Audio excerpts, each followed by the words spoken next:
देखिए ध्यान दीजिएगा, हम लोगों ने अपने लास्ट क्लास के अंदर डिस्कस किया था interest on drawing. Interest on drawing की जर्नल एंट्री के बारे में हम लोगों ने बात की थी कि interest on drawing entry wise किस तरीके होता है। नॉमिनल अकाउंट है, इनकम होती है बिजनेस की। तो इनकम है तो इसका मतलब ये तो पक्का क्रेडिट है। तो डेबिट क्या किया जाता है, क्योंकि पार्टनर से इसके लिए पैसा रिकवर किया जाता है उनकी कैपिटल कम करके। कैपिटल कम हो गई, दैट्स कैपिटल अकाउंट डेबिट। और टू इंटरेस्ट ऑन ड्राइंग। फिर वही बात जो पीछे भी आपको बार बार कही गई है कि जो ये इंटरेस्ट ऑन ड्राइंग है, ये हमारे लिए क्या है, एक इनकम है। इनकम मतलब नॉमिनल अकाउंट। और नॉमिनल अकाउंट्स को ईयर के एंड में क्लोजिंग करना जरूरी होता है। तो इस अकाउंट को हम लोग क्लोजिंग कैसे करेंगे, यहां हमने क्रेडिट किया, अगले केस में डेबिट कर देंगे।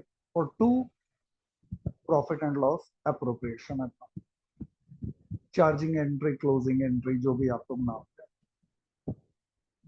तो ये जर्नल एंट्री हम लोग डिस्कस कर चुके थे, लेकिन प्रॉब्लम पता है क्या है? प्रॉब्लम ये है कि हमें यहाँ इसकी अमाउंट कैलकुलेट करना नहीं आता। तो ये जो अमाउंट की कैलकुलेशन है, ये किस तरह से की जाती है, इस पॉइंट को समझने के लिए हम लोग चेक करेंगे अपना आगे का स्टेप। ठीक है, ये होमवर्क है, ये आपको बाद में एक बार डिस्कस करूंगा। अभी अभी के लिए और थ्योरी पॉइंट्स आगे बढ़ाएंगे।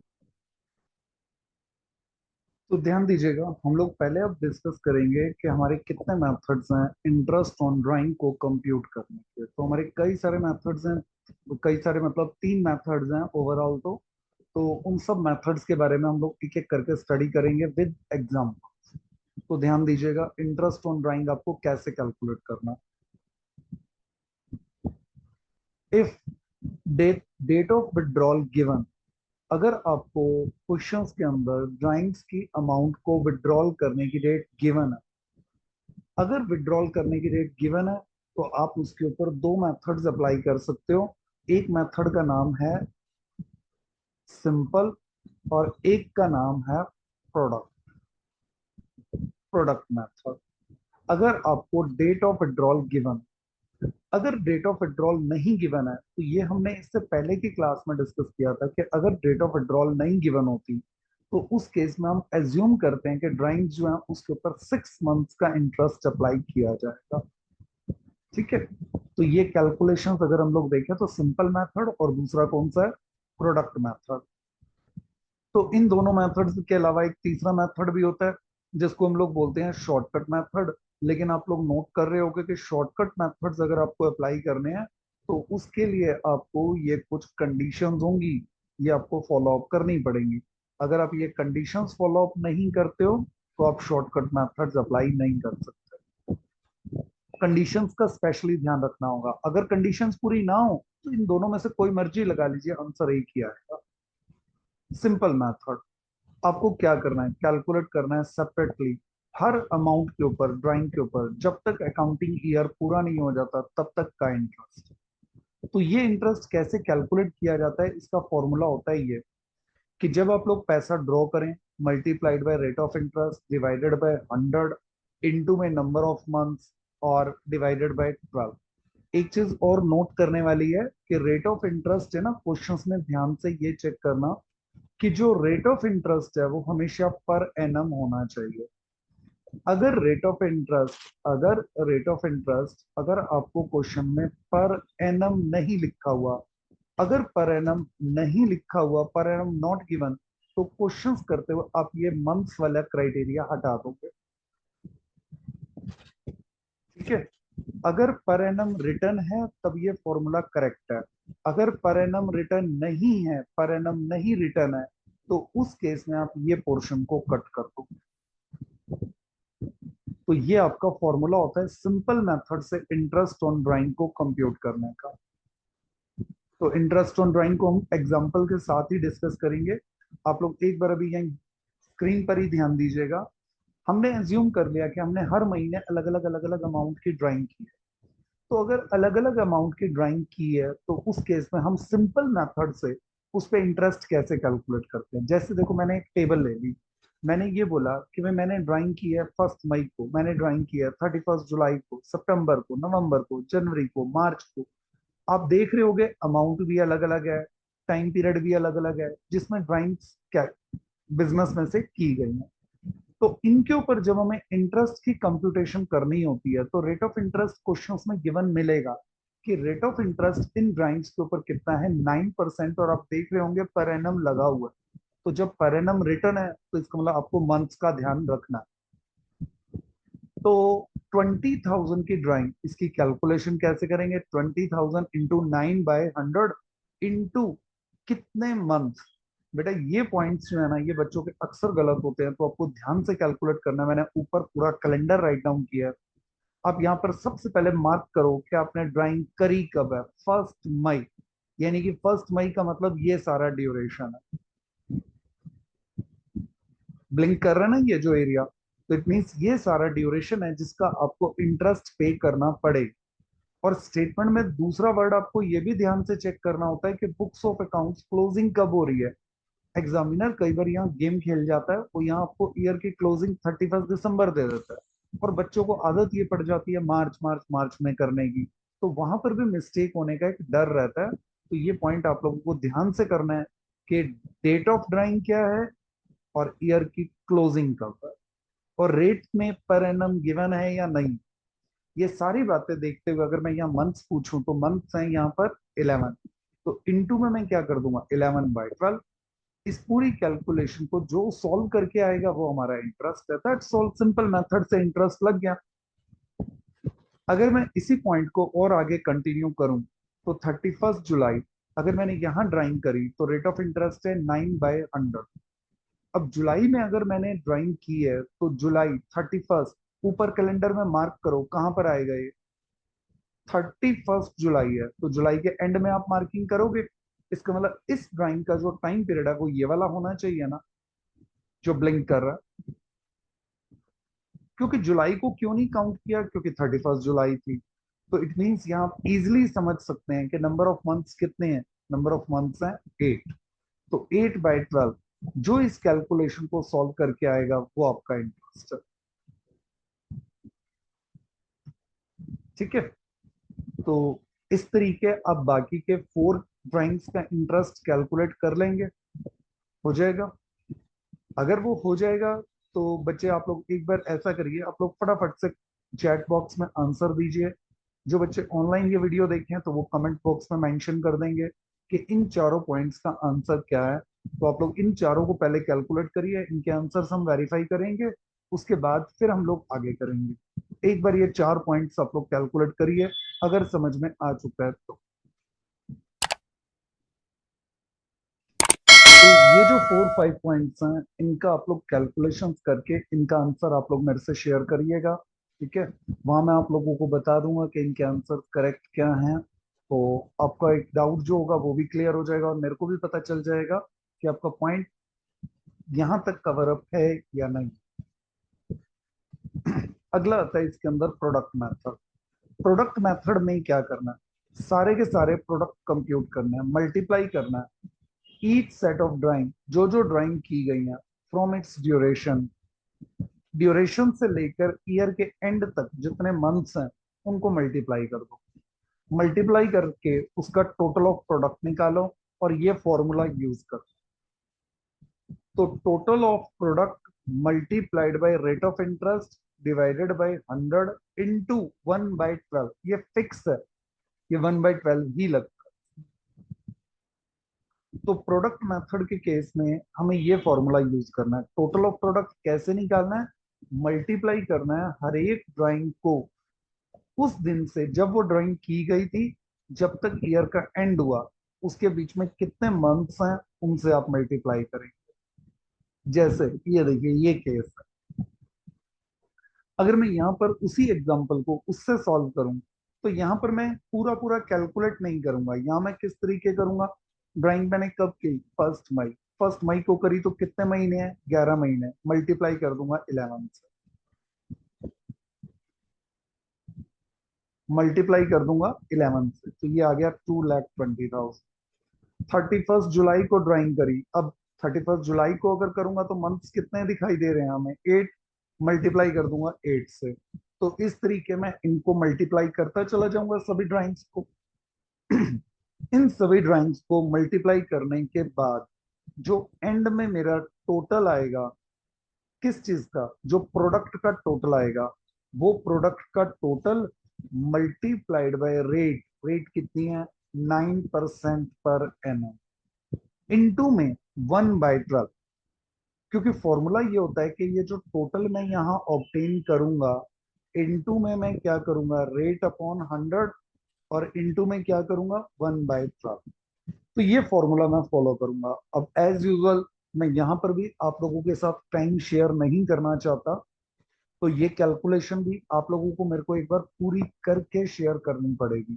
तो जितने जितने मंथ आउटस्टैंडिंग हैं उनके साथ आप मल्टीप्लाई करिए, और मेरे को इनका प्रोडक्ट का टोटल करके इंटू 9/100 इंटू 1/12 करके मेरे को बताइए क्या आंसर सिंपल मेथड और प्रोडक्ट मेथड का आंसर सेम आ रहा है या नहीं आ रहा। अगर नहीं आ रहा तो उसकी कैलकुलेशन मैं आप लोगों के साथ शेयर करूंगा। तो जो बच्चे अभी ऑनलाइन है, आप लोग बेटा एक बार फटाफट फिर से कैलकुलेट करिएगा। तो ये आंसर हम आप लोगों के साथ वेरीफाई करना चाहेंगे कि इसका आंसर क्या आ रहा है। ठीक है, अगर कोई डाउट है तो आप पूछ सकते हो। नेक्स्ट, अगला पॉइंट हम लोग कर रहे हैं शॉर्टकट मेथड। देखो, शॉर्टकट मेथड जो इंटरेस्ट ऑन ड्राइंग कंप्यूट करने के लिए होता है, उस शॉर्टकट मेथड की कुछ कंडीशन होती हैं तभी वो अप्लाई होता है। कंडीशन नंबर 1, हर बार ड्राइंग जो होनी चाहिए वो सेम अमाउंट की होनी चाहिए, और हर बार ड्राइंग के अंदर जो टाइम पीरियड है वो इक्वल गैप होना चाहिए। इक्वल गैप मंथ वाइज भी हो सकता है, क्वार्टर वाइज भी हो सकता है, हाफ ईयर भी हो सकता है, कुछ भी हो, गैप इक्वल होना चाहिए। अगर ये दोनों कंडीशंस पूरी होती हैं, इनमें से कोई भी हो जाए, भाई मंथ वाइज हो जाए, क्वार्टर वाइज हो जाए, हाफ ईयरली हो जाए, लेकिन ये दोनों शर्तें पूरी होनी चाहिए। ऐसा नहीं चलेगा कि एक बार महीने का गैप हो गया फिर क्वार्टर का हो गया, वो नहीं चलेगा। ठीक है, तो एक चीज और मेंशन कर दूं कि कई बच्चों को क्वार्टरली वर्ड के अंदर भी प्रॉब्लम होती है। बेटा, क्वार्टर्स जो होते हैं वो 3 मंथ्स के होते हैं, 3 मंथ्स इक्वल टू 1 क्वार्टर। और अगर हम अपने पूरे ईयर के 12 मंथ्स को डिवीजन करें तो हमारे पूरे साल के अंदर 4 क्वार्टर्स डिस्ट्रीब्यूशन हो जाते हैं। और हर एक क्वार्टर 3 महीने का होता है। ये चीजें कुछ बच्चों को डाउट क्रिएट करती हैं, तो ये भी अगर हम बेसिक्स में डिस्कस कर लें तो कोई हार्मफुल नहीं है ये पॉइंट भी, तो ये ध्यान रहना चाहिए आपको। तो ये दो कंडीशन अपने माइंड में रखते हुए आप लोग शॉर्टकट मेथड के ऊपर कैलकुलेशन कर सकते हैं। और कंप्यूट करना है इंटरेस्ट किसका, एवरेज पीरियड का। अब एवरेज पीरियड कैसे निकलता है? यानी कि जो इस बार फॉर्मूला अप्लाई किया जाएगा वो होगा कि जितने की हमारी ड्राइंग की गई है, एक नहीं, पूरे साल की। सिंपल मेथड में हम हर एक ड्राइंग के ऊपर इंटरेस्ट लगाते हुए, हर एक के ऊपर अलग अलग, यहां हम पूरे साल की एनम ड्राइंग्स के ऊपर इंटरेस्ट कैलकुलेट करेंगे, multiplied by rate divided by 100 into में जो एवरेज पीरियड होगा डिवाइडेड बाय 12। और एवरेज पीरियड कैसे निकलेगा वो आपने ये डिस्कस कर ही लिया कि एवरेज पीरियड निकालने के लिए फॉर्मूला होता है time left after first drawing, पहली ड्राइंग करने के बाद कितना टाइम पीरियड बाकी है, और लास्ट ड्राइंग करने के बाद कितना टाइम पीरियड बाकी है, डिवाइडेड बाय 2 ऑलवेज। ठीक है, तो ये हमारा फॉर्मूला। एवरेज पीरियड कंसेप्ट भी क्लियर, फॉर्मूला भी क्लियर, कंडीशंस भी क्लियर, तो बचता क्या है, कैलकुलेशन। तो हमारा नेक्स्ट फोकस होगा कैलकुलेशन के साथ। इसका स्क्रीनशॉट लेना चाहें आप लोग बच्चे ले लीजिए। ठीक है, ये लीजिए बेटा।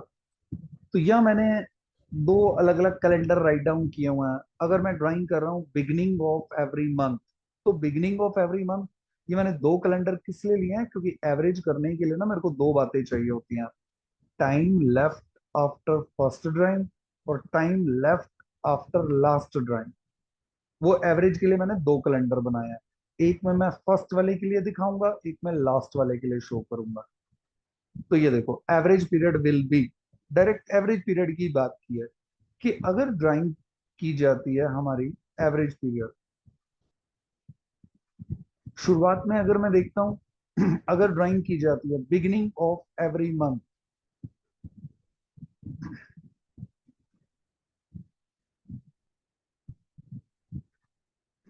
देखिए बेटा, अगर ड्राइंग की जाती है beginning of every month, average period क्या होगा?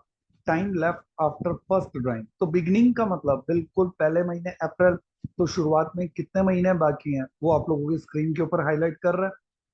ठीक है, तो ये देखिए ये कितना टाइम पीरियड बाकी है। फर्स्ट ड्राइंग के बाद अगर आप देखें तो पूरे 12 महीने। और लास्ट ड्राइंग नीचे वाले कैलेंडर पे अगर आप देखोगे तो वहां पर आप लोगों को शो हो रहा है कि लास्ट ड्राइंग के बाद कितना टाइम पीरियड बाकी है। तो एक ये फर्स्ट के रिगार्डिंग है, और ये जो है ये लास्ट ड्राइंग के रिगार्डिंग है कैलेंडर। तो इन दोनों में आप इजीली समझ सकते हो कितने मंथ्स बनेंगे। 12+1 डिवाइडेड बाई 2, 6.5 मंथ आप एवरेज पीरियड फॉलो कर। अगर drawing end of every month अगर हुई, तो एंड ऑफ एवरी मंथ का मतलब क्या है कि अप्रैल के एंड में, मई के एंड में, तो उस केस में एवरेज पीरियड कितना रहेगा? तो यहां अगर मैं कहूं तो ये देखिए दो जगह हाईलाइट हो रहा है, एक यहाँ मार्च के एंड में भी हाईलाइट हो रहा है यहाँ कॉर्नर में अगर आप देखेंगे। तो इसके बाद अगर आप देखें तो नंबर ऑफ मंथ तो कोई है ही नहीं, जीरो है। लेकिन शुरुआत में अगर आप देखें तो 11 महीने हैं। तो इट मीन्स यहाँ पर हो जाएगा 11 + 0 डिवाइडेड बाई 2, यानी कि 5.5 मंथ। तो ये कैलकुलेशन अगर आप लोग देखें बिगिनिंग ऑफ एवरी क्वार्टर, अगर बिगिनिंग ऑफ एवरी क्वार्टर में आपको एवरेज पीरियड लेना है तो वो कितना होगा? देखो यहां मैंने क्या किया, अलग अलग हाईलाइट कर दिया। ये देखो ये मेरा पहला क्वार्टर है, कलर एक है ना, ये दूसरे क्वार्टर का कलर एक है, तीसरे क्वार्टर का कलर एक है, और चौथे क्वार्टर का कलर एक है। तो आप लोग ध्यान से देखिएगा, बिगिनिंग ऑफ एवरी क्वार्टर में हमारा एवरेज पीरियड क्या होगा? ड्राइंग हम कब करते हैं? हर क्वार्टर की बिगिनिंग में। हर क्वार्टर की बिगिनिंग का मतलब यहाँ करते हैं ड्राइंग पहली, यहाँ करते हैं सेकंड, यहाँ करते हैं थर्ड, और यहाँ करते हैं फोर्थ। 4 बार ड्राइंग की जाती है। तो उस केस में अगर हम लोग यहाँ इंटरेस्ट कंप्यूट करें, तो जो हमने एक क्वार्टर में ड्राइंग की, मान लो हमने एक क्वार्टर में ड्राइंग की है 10,000 की, तो 10,000, 10,000, 10,000 और 10,000। बेटा अमाउंट तो मैं चेंज करूंगा नहीं, क्योंकि कंडीशन थी amount should be equal, time period will be equal. तो ये तो कंडीशन ध्यान रखनी है, तभी मैं आपको शॉर्टकट में अप्लाई करवा पाऊंगा। तो टोटल ड्राइंग हो जाएगी 40,000, इंटू में रेट अपॉन 100, वो मेरे को क्वेश्चंस में गिवन होगा, और इंटू में क्या, average period beginning of every quarter. तो यहाँ फिर से ध्यान दीजिएगा ऊपर और नीचे कैलेंडर में एवरेज पीरियड विल बी कितना रहेगा। ये देखिए जब पहली ड्राइंग करूंगा तो ऊपर वाले कैलेंडर में तो दिख रहा है कि 12 महीने, और लास्ट वाले कैलेंडर में क्योंकि ड्राइंग मैंने बिगिनिंग ऑफ एवरी क्वार्टर की है, तो आखिरी क्वार्टर की बिगिनिंग तो कब होती है? जनवरी के मंथ में यहाँ पर बिगिनिंग होती है। तो टाइम लेफ्ट कितना है? 3 मंथ्स। और ऊपर कितना है? 12 मंथ। तो फॉर्मूला क्या बन जाएगा? 12+3 डिवाइडेड बाई 2, 7.5 मंथ। और अगर मैंने ड्राइंग की है एंड ऑफ एवरी क्वार्टर, तो एंड ऑफ एवरी क्वार्टर के अंदर एवरेज पीरियड क्या होगा? क्या इस बार मेरे को कोई बता सकता है कि एंड ऑफ एवरी क्वार्टर के अंदर आंसर क्या आना चाहिए? रिकॉर्डिंग पॉज कर रहे हैं। तो एंड ऑफ एवरी क्वार्टर के केस में एवरेज पीरियड क्या रहेगा? ये जो बच्चे ऑनलाइन करेंगे तो वो लोग कमेंट में अपना आंसर मेंशन जरूर करिए। अगर किसी बच्चे का कोई आंसर गलत होता है तो मैं रेक्टिफाई करवा दूंगा, ठीक है, और समझा भी दूंगा कि क्यों गलत है। Middle of every month, middle of every month, अगर ड्राइंग हर मंथ के मिडल में की जाए तो उस केस में एवरेज पीरियड क्या रहेगा? फॉर्मूला तो वही रहेगा एवरेज पीरियड का। तो अगर मंथ के मिडल में ड्राइंग की गई तो स्क्रीन पर ध्यान से देखिएगा, ये देखो ये मिडल है ना, मिडल का मतलब ड्राइंग कब की जाती है? अप्रैल के मिडल में। तो यहां से अगर मैं देखूं तो महीने बाकी कितने हैं? 11.5। और आखिरी कब किया जाएगा? मार्च के मिडल में, तो महीना बाकी कितना है? 0.5। तो 11.5 + 0.5 यानी कि 12 डिवाइडेड बाई 2 हमारे कितने मंथ्स का इंटरेस्ट लगेगा? 6 मंथ्स। अगर मिडल ऑफ एवरी क्वार्टर हो तो बेटा फिर से आप लोगों को एक बार आंसर देना पड़ेगा कि एवरेज पीरियड कितना रहेगा। फॉर्मूला आपके पास है। और एक चीज मैं यहाँ और पूछूंगा, जो भी बच्चे अब आंसर देंगे कमेंट में देंगे या चैट बॉक्स में देंगे, उनमें आप लोग है ना ये नहीं बताओगे कि मंथ कितने या एवरेज पीरियड कितना, आप लोग ये लिखोगे ये फिगर प्लस ये फिगर डिवाइडेड बाय 2। यानी कि जैसे मैंने ना ये वाला आंसर दिया ना, ये मैंने ये वाला आंसर दिया, ये वाला आंसर आप लोग इस फॉर्म में आंसर दोगे। ठीक है, ताकि मेरे को ये पता लगे कि बच्चे इस पॉइंट को ठीक से समझ पा रहे हैं या तुक्के से आंसर निकल गया। तो ये चीज मेरे को क्लियर होनी चाहिए। तो आप लोग एक बार जो आंसर देंगे ध्यान से दीजिएगा।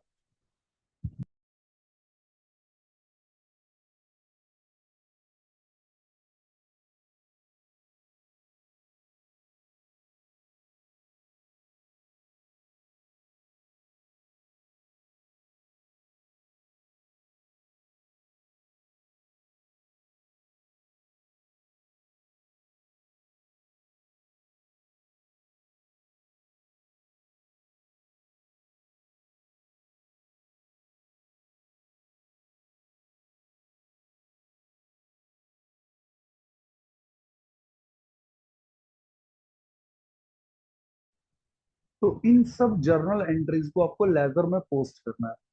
और लेजर का नाम क्या है? Profit and loss appropriation account. एक लेजर आप ये बनाएंगे और एक लेजर जो है वो आप लोग प्रिपेयर करेंगे कौन सा? Capital account. तो इन एंट्रीज को लेजर में पोस्ट करना है। जैसे देखो बेटा, एक एग्जांपल के लिए ये एक एंट्री है, कैश टू कैपिटल। अगर मैं इसकी पोस्टिंग करूं लेजर में तो मेरा कैपिटल अकाउंट जो बनेगा, उस कैपिटल अकाउंट में मैं क्रेडिट साइड में क्या लिखूंगा? By cash. Interest on capital है तो मैं इसकी भी दो जर्नल एंट्री करूंगा, interest on capital account debit to capital account. और फिर मैं एंट्री क्या करता हूँ? Profit and loss appropriation to interest on capital. तो पी एंड एल एप्रोप्रिएशन के तो ये डेबिट साइड में चला जाएगा जब लेजर बनेगा, और कैपिटल अकाउंट में ये किधर चला जाएगा? क्रेडिट साइड में चला जाएगा। एंट्री की पोस्टिंग ऐसे ही होती है ना। तो आपको क्या करना है? आपको है ना दो नहीं बेटा तीन लेजर बनाने हैं, सॉरी।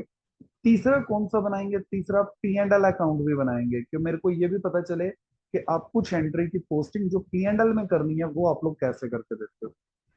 तो ये आप लोगों के लिए होमवर्क है कि जो जर्नल एंट्रीज मैंने करवाई हैं उन एंट्रीज को सिर्फ आपको ये लिख कर देना है कि आप प्रॉफिट एंड लॉस अकाउंट में किस साइड पे उसको रखोगे। डेबिट साइड में, क्रेडिट साइड में, पी एंड एल में। अगर अप्रोप्रिएशन में डालोगे तो किधर डालोगे, और अगर कैपिटल अकाउंट में डालोगे तो किधर डालोगे? डेबिट में या क्रेडिट। तो बेटा ये आप लोगों का होमवर्क है। और ये आपको करके आपको मेरे नंबर के ऊपर आपको उसको व्हाट्सअप करना है, पर्सनल में, ग्रुप में नहीं सेंड करना बेटा। एक बार अपने नेम के साथ आप लोगों को इस नंबर के ऊपर उसे सेंड करना है, सो दैट कि मैं वेरीफाई कर सकूं कि जो मैंने अब तक करवाया वो एंट्रीज आपको लर्न है या नहीं, और आपको एंट्री से लेजर बनाने की प्रैक्टिस है या नहीं। अगर आपको एंट्री से लेजर नहीं बनाना आता होगा तो पहले हम लोग एंट्री से लेजर बनाना सीखेंगे, उसके बाद आप लोग ये होमवर्क करोगे, फिर मैं आप लोगों का अगला पॉइंट कंटिन्यू करूंगा। तो अब आप लोगों के बेसिक्स पहले मैटर करेंगे बच्चे। तो आप लोग पहले इन एंट्रीज को पोस्टिंग करिए, मेरे को उसकी एक पिक्चर सेंड करिए, और फिर उसके बाद आगे कंटिन्यू करेंगे। क्लियर बच्चे? ठीक है।